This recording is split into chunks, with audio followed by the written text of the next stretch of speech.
تلوار چکی اور میدان احد میں میرے آقا نے اس طرح تلوار لہرائی، اس طرح تلوار لہرا کے آپ نے فرمایا کون ہے جو اس تلوار کو لے گا اس کا حق ادا کرے گا، اس کا حق ادا کرے گا۔ 3-4 صحابہ کرام اگے ہوئے، حضور نے نہیں عطا فرمائی۔ ابو دجانہ رضی اللہ تعالیٰ عنہ، آئے آئے حضور دے شیر صحابی، اگے ہوئے عرض کی تھی حضور مجھے دیں، میں اس تلوار کو لیتا ہوں، اور اس کا حق کیا ہے؟ میرا آقا ہمیں اس کے 3 حق ہیں۔ پہلی بات تو یہ ہے کہ یہ تلوار اتنی چلے کہ ٹیڑھی ہو جائے۔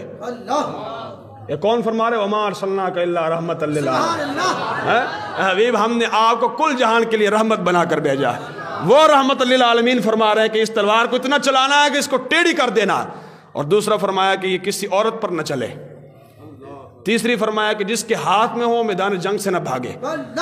ابو دجانہ عرض کی تھی حضور تلوار میں دیو، انہوں نے ایسی تلوار پکڑی۔ ابو دجانہ کے بارے میں آتا ہے کہ آپ جب فل جلال میں ہوتا تھا نا، فل جلال چے اتنے سرخ پٹی بندے ہوں سن، فل اتنے سرخ پٹی، اور یہ سرخ پٹی نشان ہوتا ہے آج کسی خیر کو نہیں گی۔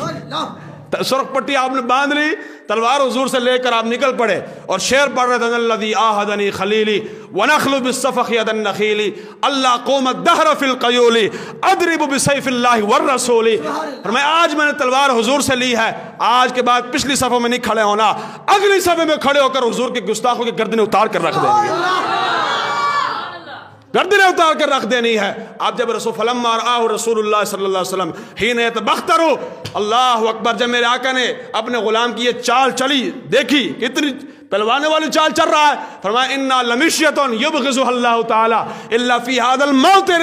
فرمایا یہ جو چال ابو دجانہ چل رہا ہے بڑی یہ متکبرانہ چال ہے، بڑی جناب متکبرانہ غرورانہ چال ہے۔ فرمایا یہ جو چال ابو دجانہ چل رہا ہے یہ اللہ کو بڑی ناپسند ہے، لیکن جب سامنے میرا دشمن کھڑا ہو اس کے سامنے چلنا یہ اللہ کو بڑا ہی پسند ہے۔